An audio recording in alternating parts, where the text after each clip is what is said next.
Greetings, and welcome to the Theophilus Amadeus Gottlieb YouTube channel. In today's lesson, we are going to explore 18 common misunderstandings about Scripture, misunderstandings that stem from religious indoctrination rooted in pagan customs and traditions. We are going to use Scripture and historical context to clarify some of these misunderstandings. Today's lesson may be a bit longer than usual, so let's jump right into it. Imagine a library filled with ancient books, each holding countless stories and lessons. Among them, the Bible stands out, captivating minds for centuries. But sometimes, it's hard to grasp its true meaning. Think of the Bible as a puzzle. It contains stories about the world's beginning, how people can find salvation, and what it means to be human. It's like a book of secrets and wisdom. Although it's complex, it's not beyond understanding. The problem arises when people believe strange things about the Bible. It's as if they're looking into a warped mirror that distorts reality and obscures its true message. But why? Why do we let these odd ideas obstruct our understanding? Perhaps some people think the Bible is nothing more than made-up stories, like fairy tales. They believe it has no relevance in our fast-paced modern world. However, the Bible is more than an old book. It's a living story that helps us comprehend ourselves and the world we live in. Or maybe the issue lies in our own biases. We approach the Bible with narrow perspectives, like wearing glasses that only allow us to see certain things. But the Bible surpasses our limited views. It challenges us and provides new angles to consider. So, how do we make sense of the Bible? How can we avoid misunderstandings? We need to be curious and open-minded. We should dig into the text, asking questions and seeking answers. Instead of assuming we already know everything, let us approach the Bible humbly, like eager students ready to learn. Let us appreciate the diverse voices and styles within the Bible, like a symphony, where different instruments blend to create beautiful music. Remember, the Bible is a grand story, a narrative unfolding across generations. It reveals who the Most High is and helps us understand what it means to be human. It's like an exciting novel, filled with heroes and villains, victories and failures, love and sadness. And throughout it all, we witness the Most High's guiding hand, leading the story towards hope and redemption. To truly understand the Bible, we must avoid oversimplification or dismissing it as outdated. Instead, let's approach it with respect and curiosity. Let's explore its depths and grapple with its complexities. That's when we will uncover the beauty, wisdom, and truth within its pages. 18. Common misunderstandings about Scripture. Number 1. A typical trait of angels is that they sing. When we think of angels, celestial beings with radiant wings, it is easy to imagine them belting out glorious melodies. However, if we turn to the pages of the Bible, we find no direct reference to angels singing. Surprising, isn't it? But fear not, for I am here to shed light on this matter. Angels, as depicted in biblical texts, are primarily messengers of the Most High. They serve as intermediaries, appearing before humans to deliver important messages or fulfill specific purposes. Their interactions are often brief, concise, and focused. Singing is not typically part of their repertoire. In fact, when we explore various encounters with angels in the Bible, we find a consistent pattern. Angels show up, state their purpose or deliver their message, and then depart. They are like swift messengers on a mission, diligently fulfilling their tasks. Singing, on the other hand, is a joyful expression typically associated with human beings. So, while the idea of angels singing may capture our imaginations and stir our hearts, it is not a concept rooted in biblical accounts. Angels have a unique role to play as messengers, and their purpose is distinct from the melodious harmonies we often attribute to them. It is important to distinguish between biblical truths and creative interpretations or cultural beliefs. While we may find references to heavenly choirs or angelic voices in artistic and literary works, these depictions often stem from imaginative interpretations rather than explicit biblical descriptions. So, let the angels be known for their messages, their awe-inspiring appearances, and their heavenly tasks.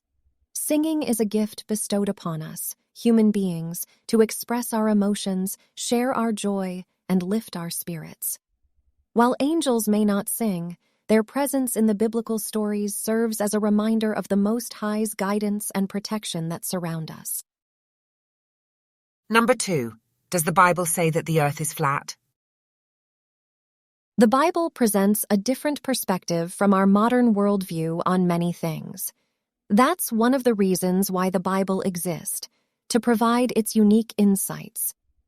The Bible offers us unique insights and perspectives that differ from our current understanding of the world. And while the Bible doesn't explicitly describe the shape of the earth as flat, it presents intriguing passages that invite us to explore its teachings with an open mind.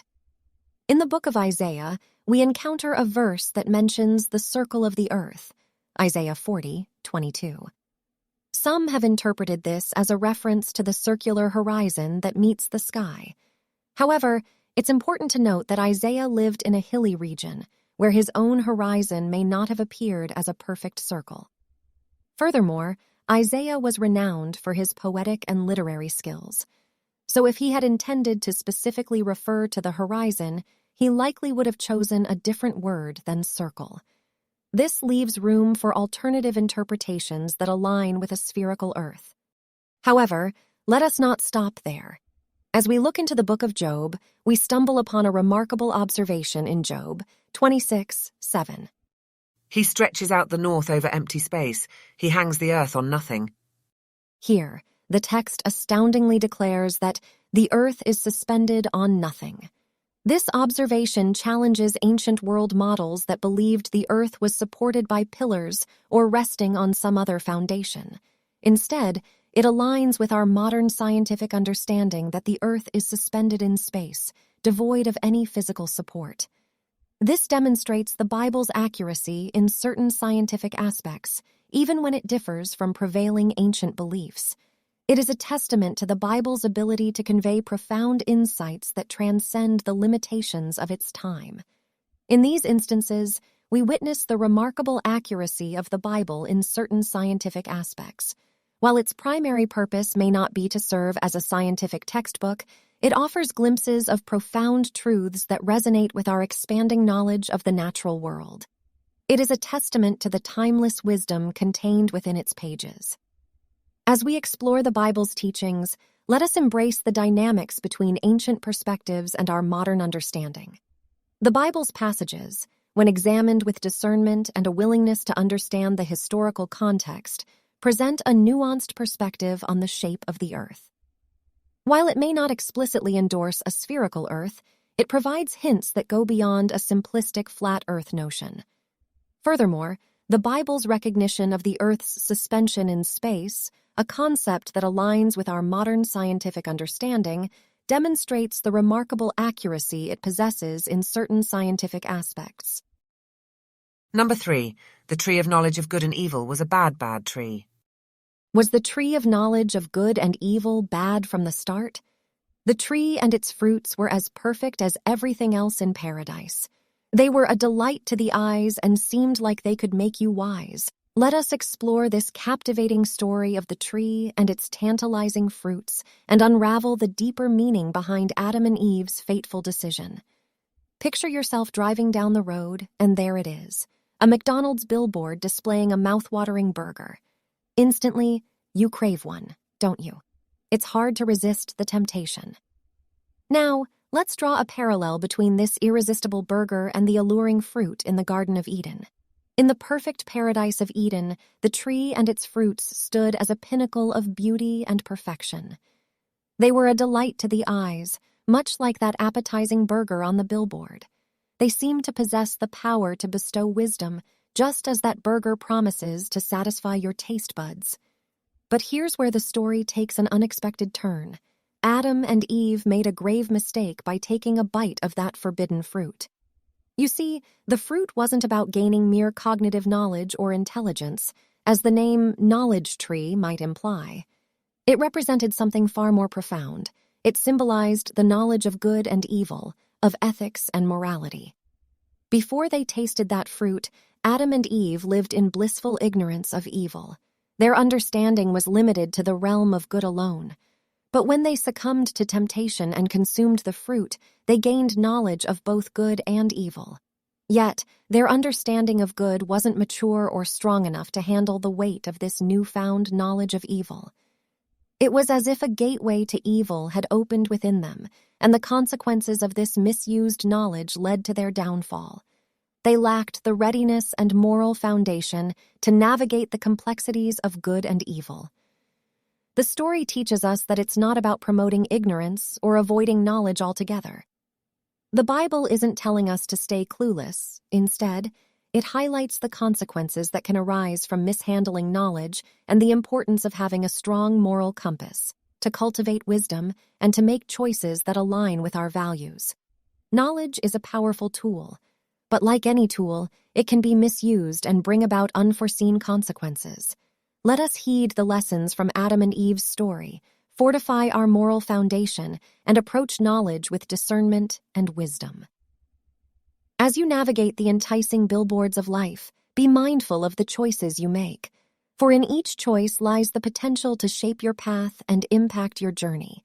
May the tale of Adam and Eve serve as a guiding light, illuminating the importance of making choices rooted in a strong moral compass. Number 4. Sarah snickered because she didn't believe she'd be a mother. Sarah's laughter, a moment filled with hidden emotions and unspoken thoughts. Sarah, in her own way, laughed within herself and denied it, perhaps out of politeness or fear of reprimand. But let us not forget that Abraham also laughed, for he too experienced the overwhelming joy of becoming a father. In those days, the anguish of childlessness weighed heavily, especially for women. However, Abraham and Sarah had been given a tremendous promise. They were destined to be parents, the arch-parents of a great nation. To seal this promise, Abraham took a significant step. He circumcised himself, his son Ishmael, and the entire village under his rule. Imagine the magnitude of this endeavor. Previously, Abraham had led a battle with 318 men born in his own household. Genesis 14:14. When you consider the inclusion of elderly fathers and countless foreign-born men, you can grasp the scale of this operation. Abraham must have possessed an extraordinary power of persuasion to accomplish such a feat. No man willingly surrenders a piece of his manhood without an exceptionally compelling reason. Likewise, no woman would have her husband incapacitated for a considerable time without a significant purpose. As the First Lady, Sarah surely had her hands full for months, pacifying the womenfolk, explaining the significance of the undertaking. The whole enterprise was impossible to ignore or forget. It permeated their lives. Moreover, Sarai was bestowed with a new name, Sarah, serving as a constant reminder that the Most High had promised her a child, and when she overhears a visiting stranger assuring her husband that she will indeed become a mother. In the following year, her heart leaps with joy, and she laughs, just like Abraham. The stranger's response is filled with encouragement and kindness, urging Sarah to embrace her gladness and openly revel in her happiness. Centuries later, the Apostle Paul wrote of Sarah's remarkable faith, highlighting that even before she conceived Isaac, she received the ability to do so. Beyond the constraints of proper timing and the limitations of age, Sarah's faith endured.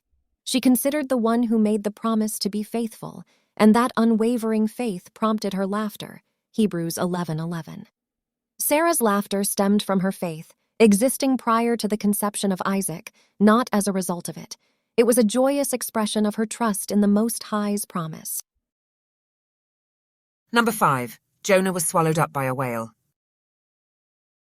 The story of Jonah getting swallowed by a big fish in the Bible has been debated and interpreted for a long time. Some people think the fish was actually a whale, but it is important to look at the language and culture to understand what kind of creature it really was. In the Hebrew Bible, Jonah's encounter is described as a meeting with a great fish, distinct from a whale. While we often use the term whale colloquially to encompass all large marine creatures, it is essential to recognize the scientific classification. Whales belong to the order Cetacea, a group of mammals that includes dolphins and porpoises, whereas fish are a separate classification.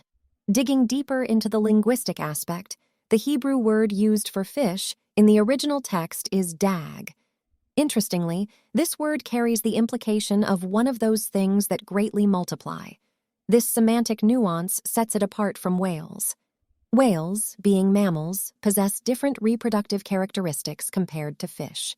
The notion of multiplying is usually associated with fish, which lay abundant eggs, whereas whales give birth to live young as mammals do. In the original Hebrew text, the phrase dag gadol is employed to describe the creature that swallowed Jonah, a great fish. While the Hebrew word dag generally denotes a water-dwelling creature like fish, sharks, and even whales, the text does not explicitly state that it was a whale. Some argue against the whale interpretation, suggesting that dag, with its connotation of multiplying, might refer to a large aquatic creature capable of reproduction rather than a specific species like a whale. Moreover, let's address Jonah's tree. Interestingly, the story does not mention a humongous hellworm as some might imagine. Instead, it speaks of a small creature known as kikayon in Hebrew. This creature, valued for producing precious purple dye in ancient times, along with its companions, attacks the plant that shaded Jonah. The text does not associate this critter with a colossal worm. When we explore stories like Jonah's, we must consider their historical and cultural context. The tale encompasses fantastical and metaphorical elements, urging us to ponder the literary techniques and cultural references employed. Scholars, both secular and religious, have dedicated countless hours to studying and interpreting such stories. They delve deep, scrutinizing every word to decipher the intentions of the ancient writers. It is important to note that interpretations can vary, as different scholars bring their unique perspectives and understandings to the table, shaped by their knowledge of the text and historical context. In conclusion, the narrative of Jonah being swallowed by a great fish weaves an intriguing tale of mystery and symbolism. While the term dag gadol is often translated as whale, the original Hebrew text does not explicitly identify the creature as such. Additionally, the account of Jonah's tree does not mention a colossal worm, but rather a small creature associated with the production of purple dye. By delving into the language and cultural context, we can explore diverse perspectives and interpretations of this ancient and enigmatic tale.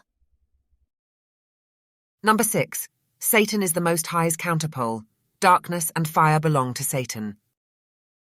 In the realm of reality and scriptures, we find ourselves immersed in a universe centered on the ultimate authority, the Most High, the creator of all things. In this holy order, Satan, a creature of a different kind, assumes a subordinate role. But let us ponder, what is Satan's true nature? Is he a formidable threat to the Almighty? Consider darkness and fire, two elements that find their place in the Most High's creation. In this dynamic, picture darkness as a refuge sought by Satan, a place where he hopes to hide from the brilliance of the Most High's truth. To him, light and darkness stand as polar opposites, capable of either exposing or concealing his deceptive nature. But the Most High sees no distinction between the two.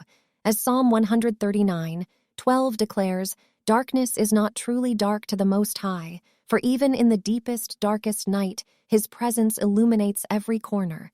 The Most High, in his infinite wisdom, wields the power of fire with purpose. Fire can destroy, guide, and purify. Just as fire refines gold, removing impurities, the fire of the Most High purges and transforms, shaping us into vessels of his holy purpose. It is fascinating to observe that the Most High often reveals himself in the depths of darkness. In the opening chapters of Genesis, we witness his holy presence amidst the primordial darkness. Genesis 15:17 portrays the Most High appearing as a smoking firepot and a blazing torch, enveloping darkness with his radiant light. And while it may be tempting to attribute all bad things to Satan, Isaiah 45:7 reminds us that the Most High declares, I am the Most High. and there is no other, the one forming light and creating darkness, causing peace and calamity. Yes, even calamity, often perceived as evil, falls within the scope of the Most High's sovereignty. As we explore the empires of the Most High and Satan, vivid imagery unfolds before us. The Most High's empire, akin to the industriousness of bees, embodies harmony and purpose. Bees meticulously construct their hives, produce honey, communicate through intricate dances, care for their offspring, and possess defensive mechanisms. Intriguingly, the Hebrew word for bee is derived from the masculine version of the word or logos in Greek. The bee's domain reflects the order and creativity we associate with the Most High. On the contrary, Satan's so-called empire mirrors that of flies. The Hebrew word for fly, zebub, meaning to zigzag, captures the essence of their erratic movements. Hence Beelzebub, the lord of the flies. Flies are nomadic, attracted to decay and waste, contributing nothing of value, lacking communication or language, neglecting their young, and devoid of meaningful defense. Let us not be swayed by the illusion of Satan's importance. In the grand empire of the Most High, Satan holds no significant role. He is a fleeting entity, devoid of purpose or substance. The Most High's dominion, likened to the industriousness of bees, encompasses order, creation, nurture, and defense. It is a realm where light and darkness coexist in divine harmony, where darkness cannot conceal and where the fire of the Most High purifies and guides. Embrace the truth that the power of the Most High reigns supreme and allow His radiant light to illuminate your path, dispelling the shadows cast by Satan's futile attempts. Misunderstanding number 7. In the Bible, black stands for bad and white stands for good. When we think of Yahshua, the influence of art, particularly the enduring images created by Rembrandt and other Western artists, often leads us to envision him as a Caucasian figure. But should we unquestioningly accept this assumption? The answer is far from certain. While Scripture does not directly state Yahshua's skin color, it is highly unlikely that he resembled the Caucasian depictions we commonly encounter. To understand the significance of darkness and its relation to skin color and other symbolic associations, let us consider the inherent qualities of objects. All objects, regardless of color, possess an inherent darkness. However, black objects have the unique ability to absorb and radiate light, while white objects lack this quality. It is perhaps why the color white in the Bible often carries connotations of darkness.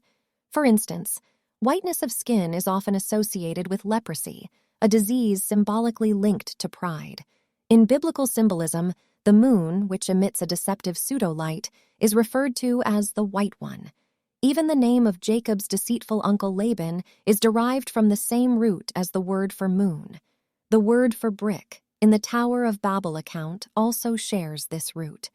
Furthermore, in Matthew 23:27, Yahshua compares hypocrites to whitewashed tombs, highlighting their outward appearance of purity while concealing inner corruption.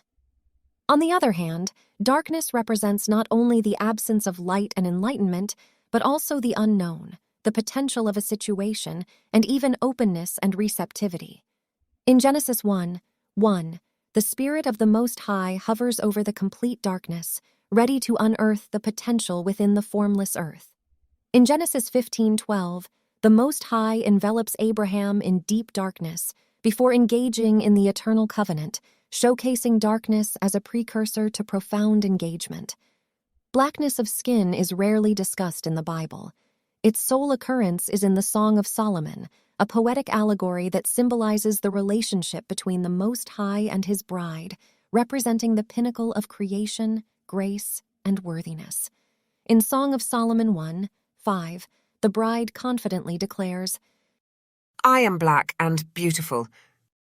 Throughout the Bible, the distinction between black and white is not as clearly defined as it is in our modern language and culture.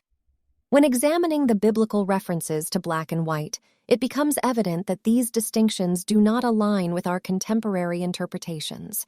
Instead, they lean towards meanings that challenge common understanding. Whiteness carries negative associations, while darkness represents potential, receptivity, and even beauty. It is a reminder for us to look beyond superficial appearances and dig deeper into the profound messages and symbolism embedded within the scriptures. Number 8. A true story is something that actually happened. Is truth the same thing as reality? Imagine a world where truth is a being who embodies the very essence of truth, whose words and actions are a living testament to what is right and just. Such a being exists, and his name is Yeshua, the Messiah. But what exactly does it mean for truth to be a being? It means truth is not merely an abstract concept or a set of objective facts. Truth is dynamic, it is alive, and it is found in the being of Yeshua, the Messiah. He is the embodiment of all that is true and genuine.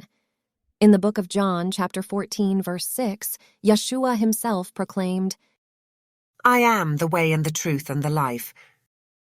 Here we see truth embodied, taking on human form to dwell among us. Yeshua, with his teachings, actions, and very being, embodies the ultimate truth that humanity seeks. In our search for truth, we often encounter stories that may not be historically verifiable, like the parables told by Yeshua. Take the story of the Good Samaritan, for example. It is a tale that resonates with our hearts, with its message of compassion and kindness. But is it historically verifiable? Can we find concrete evidence of its occurrence? No, we cannot. Yet, its truthfulness remains undeniable. The essence of the story, the lesson it imparts, transcends the confines of historical documentation. It touches the core of our humanity, revealing a deeper truth that resonates within us all. Truth comfortably stretches from reality into fiction. It transcends the boundaries of what can be objectively proven and enters the realm of symbolism and metaphor. It is not confined to a rigid set of facts, but rather encompasses a broader understanding of reality. Consider this. An event that genuinely transpired may not necessarily embody truth in its fullest sense. History is littered with accounts of events that transpired, yet were steeped in deception, manipulation, and hidden agendas. The mere occurrence of an event does not guarantee its alignment with truth. On the other hand, a story that is meticulously crafted from the depths of imagination, though seemingly detached from reality, can encapsulate profound truths that resonate with the human experience. Think of the countless works of literature, movies, and art that have touched your soul despite their fictional nature.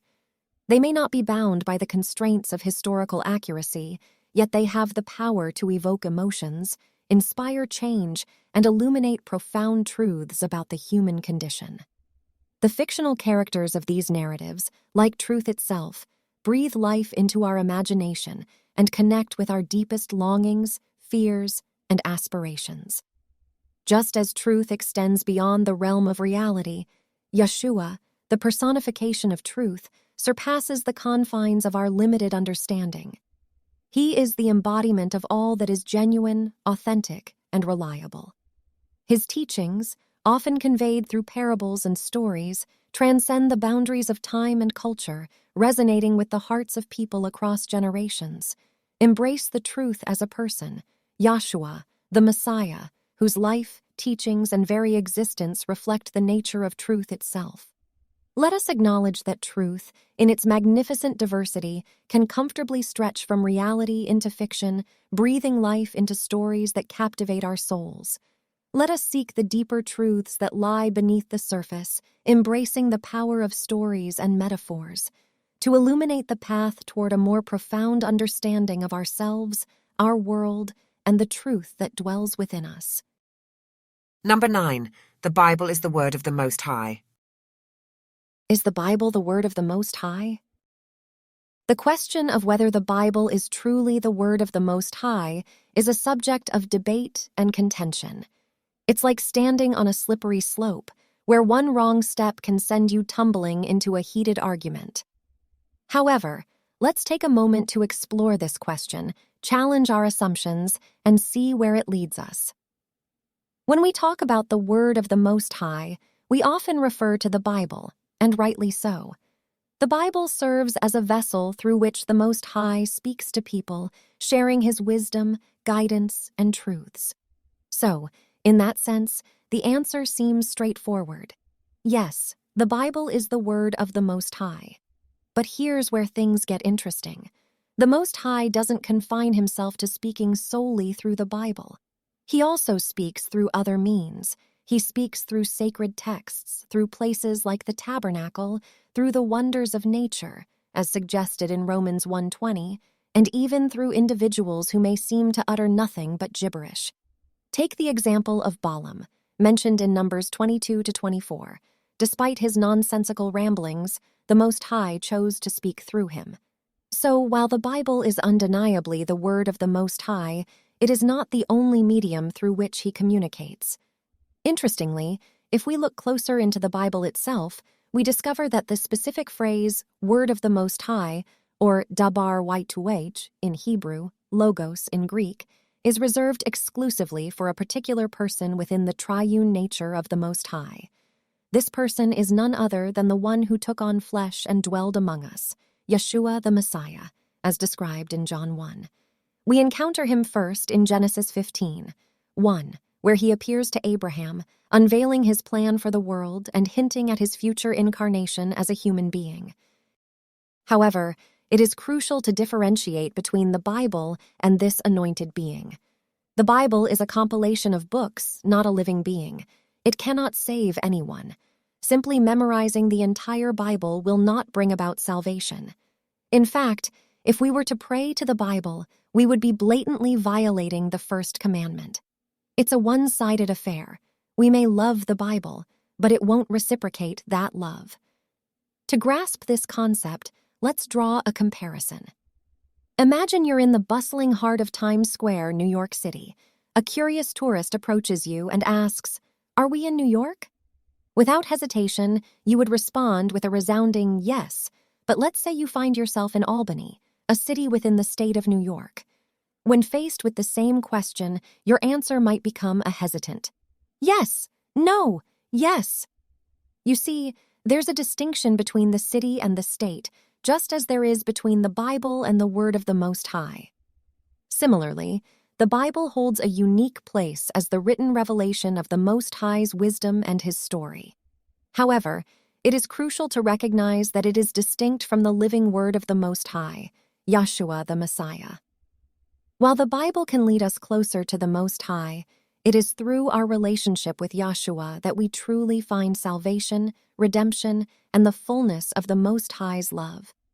Embrace the Bible as a treasured gift, a precious guide, but let us not lose sight of the one who is the true word of the Most High, the embodiment of love, truth, and grace. And, in doing so, we can navigate this slippery slope of understanding and appreciate the multifaceted ways in which the Most High speaks to us, both within the pages of Scripture and beyond.